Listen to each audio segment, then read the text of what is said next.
ప్రపంచంలో ఇన్ని దినాలు క్రిస్మస్ పండుగ జరిగినట్లుగా భూమి మీద ప్రపంచంలో కూడా ఎక్కడ కూడా ఏ పండుగ ఇన్ని దినాలు జరగదు.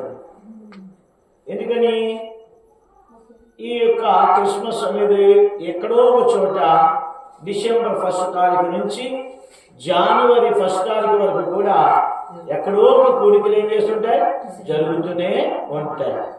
రెండవదిగా వ్యాపారము నిమిత్తము కూడా ఈ 11 నెలల్లో దాచబడినటువంటి వస్తువులన్నీ కూడా ఈ క్రిస్మస్ నెలలో ఈ డిసెంబర్ నెలలన్నీ ఖాళీ అయిపోతాయంట.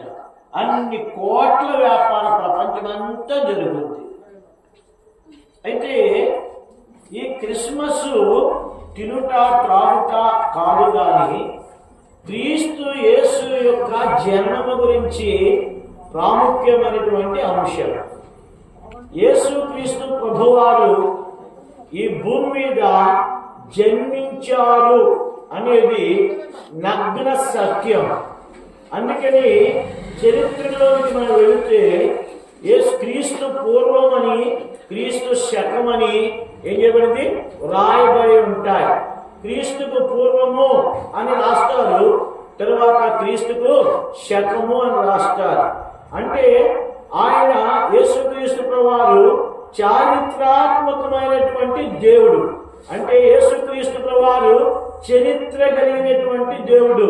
అందుకే ఒక భక్తుడు అంటాడు, సచ్చరిత్రుడు. యేసుక్రీస్తు ప్రభువారు ఎవరండి? సచ్చరిత్రుడు అంటే మంచి చరిత్ర కలిగినటువంటి వాడు.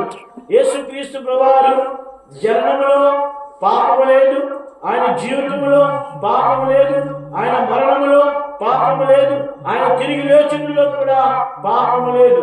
అందుకనే యేసుక్రీస్తు ప్రభువారు ఆయన లోకంలో ఉంటున్నప్పుడు ఆయన ఏమన్నారంటే, నాలో పాపం ఉందని ఎవడు నేరస్థాపన చేయగలడు, నేరస్థాపనుడు చేయగలడు అన్నాడు.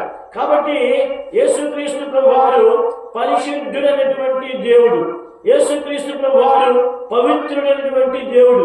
యేసుక్రీస్తు ప్రభువారు యథార్థవంతుడైనటువంటి దేవుడు. యేసుక్రీస్తు ప్రభువారు కనికరం కలిగినటువంటి దేవుడు.